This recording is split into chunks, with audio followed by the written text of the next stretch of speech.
Eu, como você pode já ter percebido, eu sou um afrodescendente e há 40 anos atrás, eu era um menino negro, filho de um pai cirurgião dentista, bucomaxilo, minha mãe enfermeira. Eu fui criado num bairro nobre em São Paulo, num condomínio elitizado na época, estudei em escolas particulares e isso acabou ajudando a formatar a minha mentalidade neste mundo, porque durante grande parte da minha vida eu fui um menino negro em um ambiente onde eu era a única família negra na escola, eventualmente no condomínio que eu morava. Enfim, tudo isso acabou fazendo com que desde muito cedo eu fosse compreendendo que esse mundo trata de modo diferente pessoas, eventualmente em função da cor da pele, eventualmente em função de questões sociais, culturais. O mundo faz fatias, corta, faz divisões, e isso inevitavelmente causa dor, causa angústia, causa sofrimento. Eu me recordo de uma vez ter chegado em casa, era bem criança ainda, e perguntei para minha mãe: mãe, por que eu sou marrom? Isso foi uma pergunta baseada no fato de que um menino me empurrou e me hostilizou e me tratou com uma fisionomia de ódio, me chamando de preto na época. E eu tinha ganhado uma corrida, uma coisa boba de criança, e ele se sentiu desafiado, humilhado de alguma forma, e reagiu daquela maneira. E minha mãe, com sabedoria, me deu um livrinho chamado Menino Marrom, e trabalhou na minha mente. Hoje não é um tema para mim. Etnia não é um tema para mim, mas eu estou apenas usando como referência para mostrar que eu sei o que é sofrer preconceito, no meu caso, preconceito étnico, racial, e eu sei que isso causa dor, causa angústia. Algumas pessoas são hostilizadas, estigmatizadas e marginalizadas por várias outras razões. E eu aprendi a ter um olhar mais inclusivo. Se eu vejo alguém sofrendo algum tipo de injustiça, a minha tendência é ter afinidade com aquele que está apanhando do que me vangloriar no que está batendo. Porque eu acredito que o uso da força, seja a força institucional, a força do Estado, a força do que quer que seja, contra o oprimido, é algo que precisa ser muito levado com sabedoria. Então, esse é um paradigma pessoal que acaba, em certa medida, determinando o meu olhar para com aqueles que, eventualmente, são, por alguma razão, marginalizados. Outro ponto que é necessário levar em consideração é que o meu passado me condena. O que isso significa? Eu fui criado num lar dividido. A minha mãe e o meu pai se conheceram no antigo IAE, o NASP São Paulo, no Capão Redondo. Porém, meu pai conheceu o Evangelho e se entregou ao Evangelho há poucos anos atrás. Louvado seja Deus, o Senhor sabe o quanto eu já orei pelo meu pai. E hoje eu tenho a alegria de compartilhar a fé com meu pai. Porém, durante a minha infância, adolescência, até a minha fase adulta, meu pai hostilizava tudo que fosse ligado à religião, a Deus. E isso acabou impactando o nosso lar. Nós fomos criados, portanto, no lar dividido. Minha mãe sempre...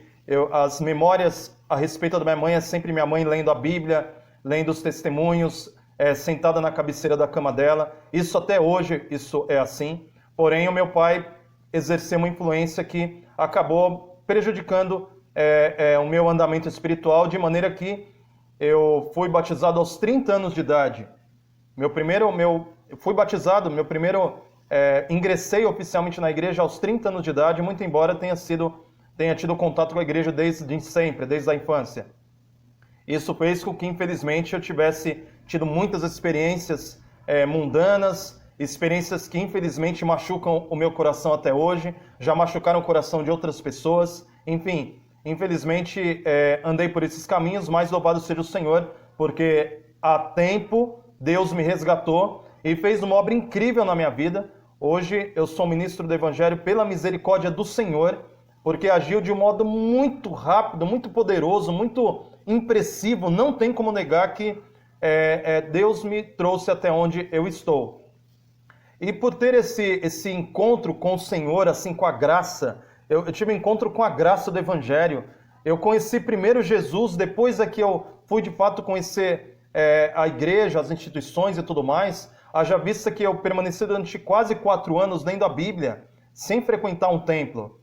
Eu li as escrituras, li os evangelhos e me maravilhando e vendo mudanças. Na época eu fazia faculdade de filosofia e escrevi meu primeiro livro, tratando sobre a graça de Cristo, sobre um escravo. Enfim, eu me identifiquei muito com a pessoa de Cristo.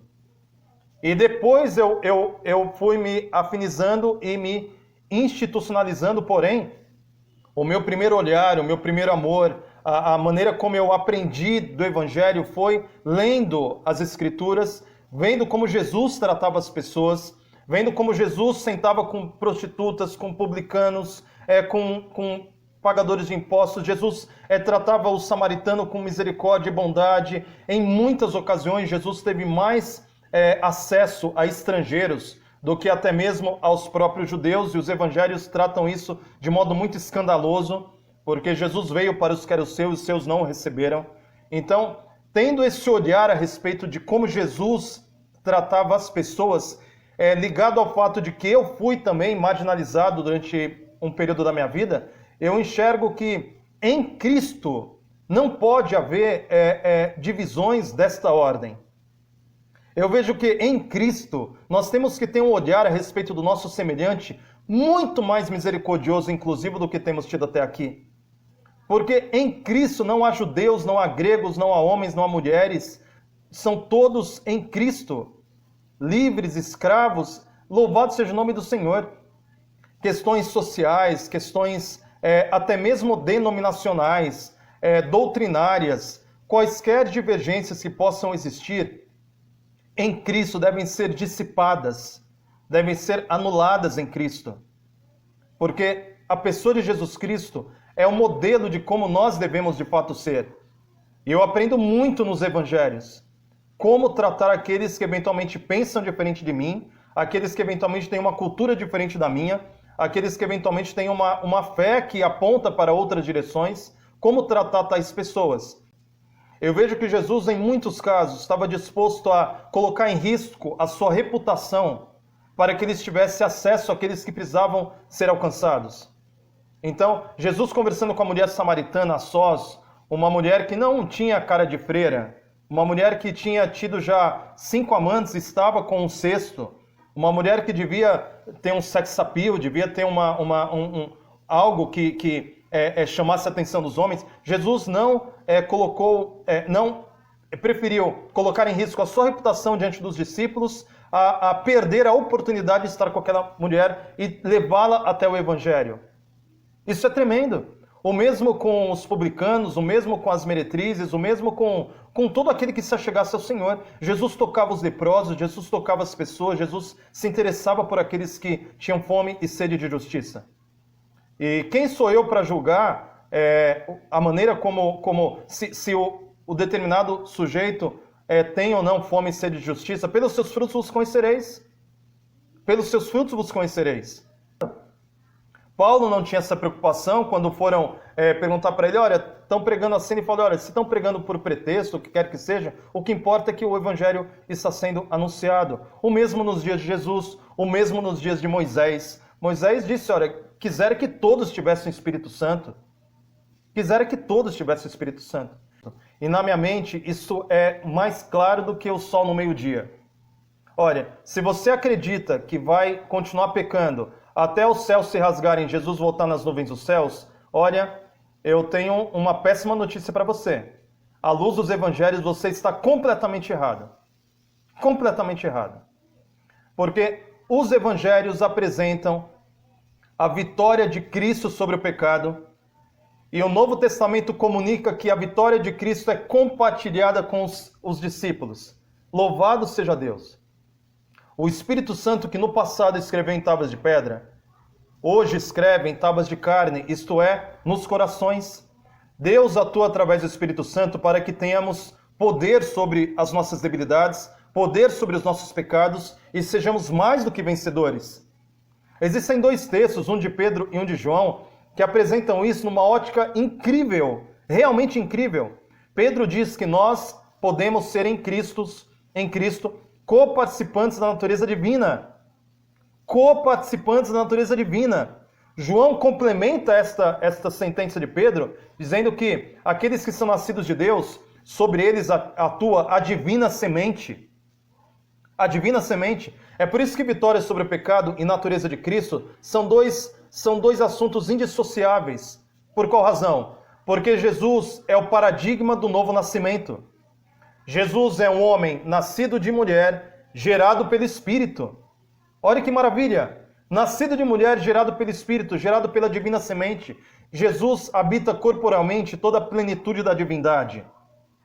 E ele acha por bem, Deus julgou por bem, compartilhar aquilo que Jesus é conosco, nos concedendo coparticipação na natureza divina, para que pecados confessados, pecados que assediam nossa alma, coisas que nos afligem, a nossa natureza, nosso caráter, muitas vezes corrompido, um caráter que assumiu condições pecaminosas, hábitos, tendências de uma vida inteira, pela coparticipação na natureza divina, isso seja dissipado como as trevas da noite quando o sol aponta no horizonte.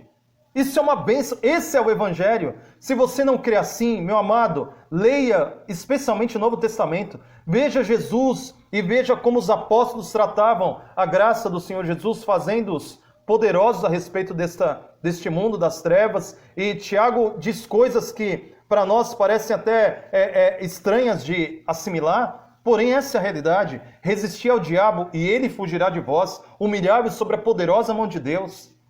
Paulo diz, não existe tentação sobre-humana. De maneira que esta controvérsia que foi instaurada em nosso meio, ela é uma controvérsia artificial, porque qualquer pessoa que lê o Novo Testamento, eu não estou nem falando dos testemunhos, eu estou falando só lendo o Novo Testamento, qualquer pessoa lendo o Novo Testamento, ela chega à conclusão, em Cristo somos mais do que vencedores. Louvado seja o nome do Senhor. Então eu entendo que nós precisamos amadurecer essa controvérsia, porque não podemos cair no mesmo erro daqueles que diziam, eu sou de Paulo, eu sou de Apolo. Meu amado, eu sou de Cristo. Eu sou de Cristo. Eu posso sentar à mesa com qualquer pessoa, inclusive, às vezes, um ímpio para poder alcançá-lo, porque pensa em Jesus Cristo, permitindo-se ser beijado por Judas, sabendo que Judas era o próprio diabo. Jesus falou que Judas era o diabo em forma humana. Judas traiu Jesus da maneira mais indecorosa possível. Melhor é que ele nem tivesse nascido do que ele fez, fazer o que ele fez. Porém, mesmo sabendo disso tudo, Jesus permitiu que Judas o beijasse no rosto. Se Jesus tratou a Judas assim, como é que devemos tratar aquele que compartilha a mesma fé que a nossa e está tentando viver a sua vida cristã na potencialidade do Evangelho? Entende isso? Então, convido você, meu amado, a ter um olhar mais maduro a respeito das coisas de Deus, um olhar menos partidário, um olhar que não olha para questões de filiação. Nós não estamos num congresso, nós não somos uma Câmara de Deputados, nós não temos filiação partidária, nós não somos políticos. Nós somos filhos e filhas de Deus, que devem crescer no entendimento da palavra. Esse é o nosso alvo, esse é a nossa meta. Jesus Cristo é o único caminho. E quando Jesus diz que ele é o único caminho, é porque é a única maneira de nos tornarmos vencedores a respeito de tudo que nos cerca é sermos coparticipantes da natureza divina, assim como Jesus é o homem Deus. Isso significa que nós todos podemos crescer no Evangelho, e todos nós podemos reter o que é bom, e todos nós podemos contemplar o nosso semelhante com um olhar compassivo. E se eventualmente o seu próximo faz algo que por alguma razão te conflita ou não condiz com a sua maneira de enxergar a realidade, número 1, considere que eventualmente você possa estar errado. Número 2, se eventualmente o outro estiver errado, então que você tenha misericórdia, ao invés de julgar, condenar, hostilizar e marginalizar. Bom, essa acredito que é a mensagem que os espirituais entenderão. Eu espero que faça algum sentido para você. E peço que você se inscreva nesse canal, ajude essa mensagem a chegar a mais pessoas. E aonde quer que você esteja, Eu acredito que a melhor forma de nós vivermos é entendermos que Jesus Cristo é o nosso modelo de humanidade. E a humanidade de Cristo é tudo para nós. Que Deus te abençoe, fique na paz, em nome de Jesus.